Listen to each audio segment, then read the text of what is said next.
Hello friends, welcome to channel the பேரியன்ஸ்.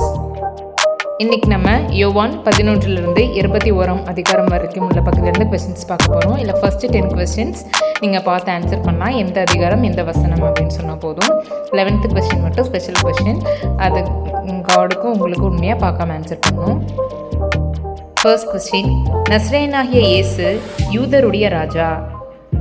Second question, என்னுடையவைகள் யாவும் உம்முடையவைகள், உம்முடையவைகள் என்னுடையவைகள். Third question, நீங்கள் என்னிடத்தில் அன்பாயிருந்தால் என் கற்பனைகளை கைக்கொள்ளுங்கள். ஃபோர்த் கொஸ்டின், உங்களுக்கு சமாதானம் உண்டாவதாக.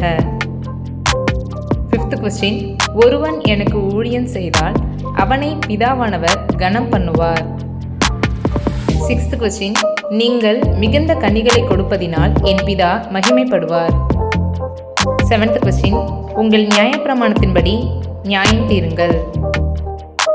எய்த் கொஸ்டின், சத்திய ஆவியாகிய அவர் வரும்போது சகல சத்தியத்திற்குள்ளும் உங்களை நடத்துவார்.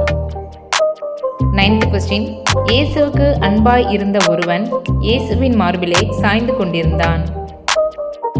10th கொஸ்டின், இயேசு செய்த வேறு அநேக காரியங்களும் உண்டு, அவைகளை ஒவ்வொன்றாக எழுதினால் எழுதப்படும் புஸ்தகங்கள் உலகம் கொள்ளாது.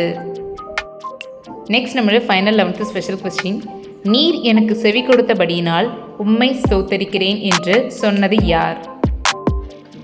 ஃப்ரெண்ட்ஸ், இந்த கொஸ்டின்ஸ்க்கு ஆன்சர் தெரிஞ்சவங்க உங்களோட ஆன்சரை வாட்ஸ்அப் குரூப்பில் சென்ட் பண்ணுங்கள். அப்படி இல்லைனா யூடியூப்பில் கமெண்ட் பண்ணுங்கள்.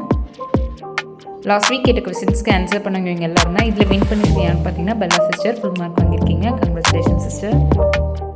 ஓகே ஃப்ரெண்ட்ஸ், நம்ம நெக்ஸ்ட் வீக் மீட் பண்ணலாம். அது வரைக்கும் தேவன் தாமே நம்மை ஆசீர்வதிப்பாராக.